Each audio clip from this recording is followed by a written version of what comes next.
Mbola be ireo ray aman-dreny sahirana amin'ny fikarakarana kopia an-janany eny amin'ny boriborintany faha-enina. Saika olana noho ny tsy fananam-potoana sy tsy fahefà-mihetsika eny anivon'ny fitsaràna avokoa no nahatonga ireo zanany tsy hanana izany.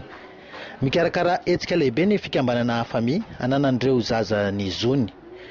Dila ny 12 andro fe-potoana omen'ny eny amin'ny firaisana amin'ny ankapobeny no mampiravidravitanana ireo ray aman-dreny tsy havita ny taratasy manamarina ny fahaterahan-janany. Mitombo olana io rehefa tsy maintsy akarana eny anivon'ny fitsaràna ary tsy maintsy ilana vavolombelona. Zo tokony hananan'ny zaza rehetra nefa ny fananana kopia, hoy ny filopan'orina ny Andry Fanabeazana sy fanarenina mirindra no sady solombavam-bahoaka voafidy teny amin'ny boriborintany faha-enina. Niara-niasa tamin'ny tompona andraikitra eny anivon'ny fitsaràna ny AFFAMI noho izany ahafahana manome izany zo izany. Dia 12 andro aorianan'iny ny farafatarany nanaovana kopia an-jaza. Tena reo zany taran'izay 12 andro zay. Dia rehefa tara dia tsy maintsy mandalo raharaham-pitsaràna le izy miakatra eny amin'ny fitsaràna.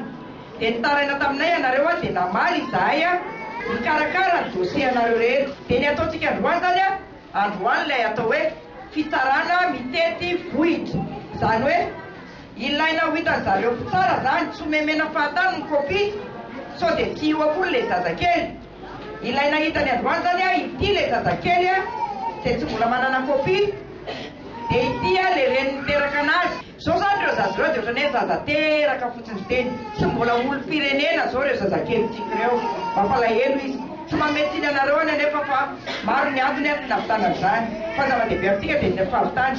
Dia rehefa azo le kopia izay dia tena olo-pirenena amin'izay zany ny zanakitsika rehetrarehetra. Mahafinaritra ve izany?